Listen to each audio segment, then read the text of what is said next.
Davosda Avrasiya söhbətlərinə xoş gəldiniz. Bugün mən məmnunluqla Azərbaycan prezidenti cənab İlham Əliyevlə söhbət aparacağam.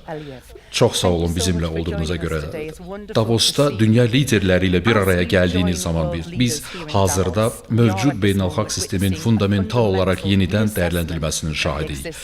Bir sözlə siz bu dəyişiklik barədə əvvəlcə də xəbərlik etmişdiniz. Ölkəniz dünya quruluşunun bu cür dəyişməsinə necə uyğunlaşır və sizin dünya liderlərinizə sözünüz nədən ibarətdir? Əslində, qeyd etdiyiniz kimi biz elə bir vəziyyətdə üzləşirik ki, beynəlxalq hüquq normaları dünya ictimaiyyətinin bütün üzvləri üçün artıq mütləq görünmür. Buna görə strateji məqsədimiz milli maraqlar əsasında nəticələri əldə etməkdən ibarət idi və beynəlxalq hüquqa tam riayət edərək düzgün hesab etdiyimizi həyata keçirmək idi. Gördüyümüz hər bir iş, istər siyasi inkişaf, İstərsə də suverenliyimizin və ərazi bütövlüyümüzün bərpası beynəlxalq hüquqa və ümumi dəyərlərə uyğun idi. Beləliklə, qeyd etdiyiniz kimi, beynəlxalq münasibətlər bugün yeni eraya qədəm qoyur. Bu erada vəziyyəti qanunun aliliyi deyil, güc qaydası idarə edir. Biz bunu dünyanın müxtəlif yerlərində görə bilərik.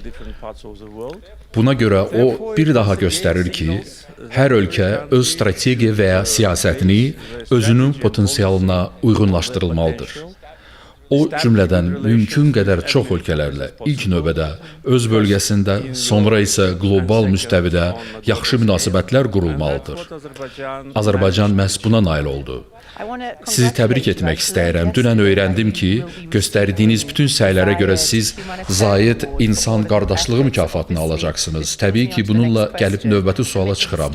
Bildiyiniz kimi, 10 illiklər ərzində rəqabətə əsaslanan maraq, təsir və dəyişən müttəfiqlikdən sonra Ermənistanla tarixi sülh razılaşması ilə Cənubi Qafqaz qlobal səviyyədə sürətlə inkişaf edir. Regionda risk ilə imkanlar arasında cari tarazlığı necə dəyərləndirirsiniz? Əvvəlcə təbriklərə görə minnətdaram. Belə nüfuzlu mükafatı almaq mənim üçün böyük şərəfdir. Xüsusən də o, Birləşmiş Ərəb Əmirliklərinin qurucusu, mərhum Şeyx Zayedin adını daşıyır. Mən bu qərarı 30 ildən artıq müddətdə qan tökülməsindən, münaqişə və müharibələrdən sonra Qafqazda sülhün qurulmasında səylərimizə verilən qiymət kimi qəbul edirəm. Bugün Cənubi Qafqaz həmçinin yeni inkişaf mərhələsinə daxil olur. Biz 5-6 aydır ki, sülh şəraitində yaşayırıq, buna öyrəşirik. Öz müstəqillik tariximizdə biz heç zaman sülh şəraitində yaşamamışıq.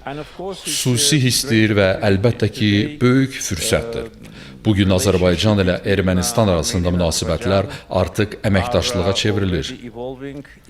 Biz Ermənistana gedən yüklərin daşınmasında bütün məhdudiyyətləri aradan qaldırdıq. Bundan əlavə biz Ermənistanın böyük dərəcədə asılı olduğu əsas malların, ilkin növbədə neft məhsullarının həmin ölkəyə təchizatına başlamışıq. Bu vəziyyətdən hamı udur. Beləliklə düşünürəm ki, Ermənistan və Azərbaycanın, eləcə də vətəndaş cəmiyyətinin birgə səyləri ilə biz Qafqazda uzun müddətli deyil, əbədi sülhə nail olacağıq.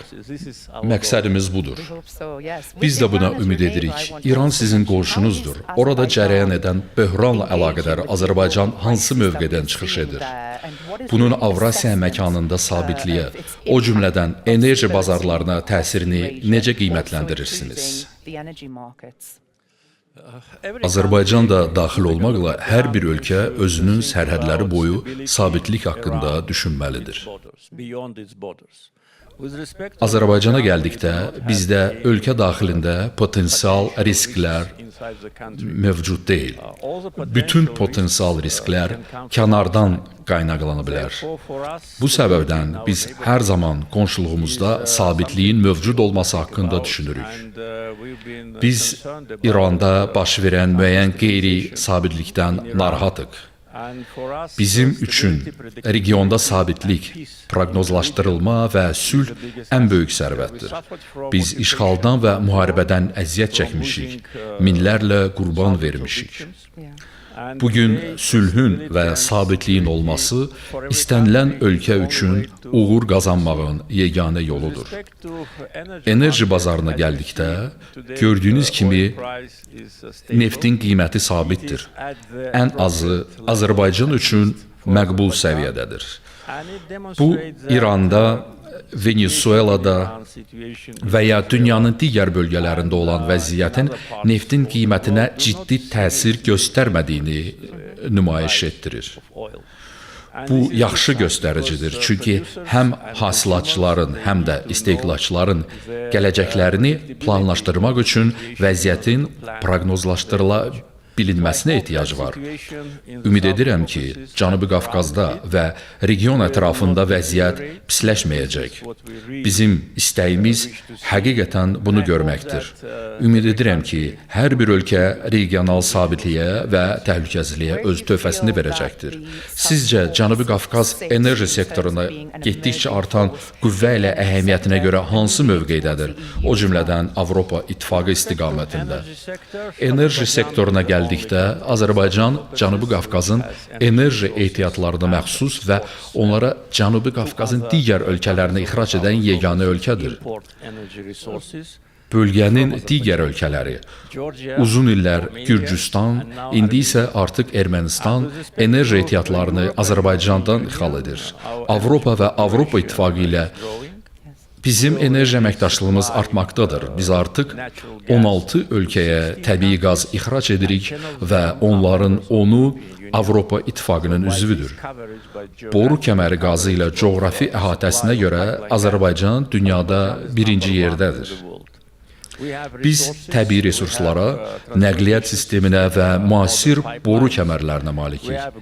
Bizim bir çox Avropa ölkəsi ilə yaxşı münasibətlərimiz var və bu, onlar üçün öz enerji təhlükəsizliyini gücləndirmək imkanıdır. Bizim üçün isə bu, premium bazarda ehtiyatlarımızı satmaq fürsətidir. Baxmayaraq ki, biz qazı təkcə Avropaya satmırıq, bu yaxınlarda Suriyada ixrac etməyə başlamışıq. Ancaq qiymət baxımından ən yaxşı bazar əlbəttə ki, Avropa bazarıdır. Azərbaycanın Avropa Parlamenti tərəfindən daimi tənqidinə münasibətiniz və reaksiyanız necədir? Biz artıq buna reaksiya vermirik. Olduqca diplomatik cavabdır. Bəli, biz reaksiya verməyi dayandırmışıq. Keçmişdə biz reaksiya verirdik. Aydındır ki, Azərbaycana qarşı olan bu qərəzli vəziyyət Azərbaycanın müstəqil siyasətini həzm edə bilməyən xüsusi lobbiçilik qruplarının, xüsusi qüvvələrinin fəaliyyətinin nəticəsidir. Artıq uzun illərdir ki, biz Avropa Parlamenti və son illərdə Avropa Şurasının Parlament Assambleyası ilə istənilən əməkdaşlığı dayandırmışıq. Biz Avropa Komissiyası ilə əməkdaşlıq edirik və bununla kifayətlənirik.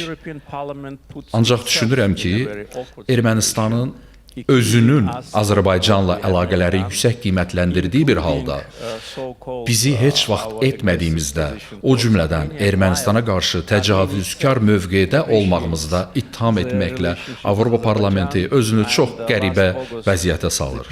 Ötən ilin avqustunda Ağ Evdə Azərbaycan və Ermənistan arasında sülh müqaviləsi paraflandı. Ümid edirəm ki, Avropa Parlamentinin üzvləri özlərində cəsarət taparaq Azərbaycana qarşı ədalətsiz mövqelərini yenidən nəzərdən keçirəcəklər. Cənab Prezident, sizinlə hər zaman söhbət etmək xoşdur. Bu səhər Euronewsə müsahibənizə görə təşəkkür edirik. Dəvətinizə görə sağ olun.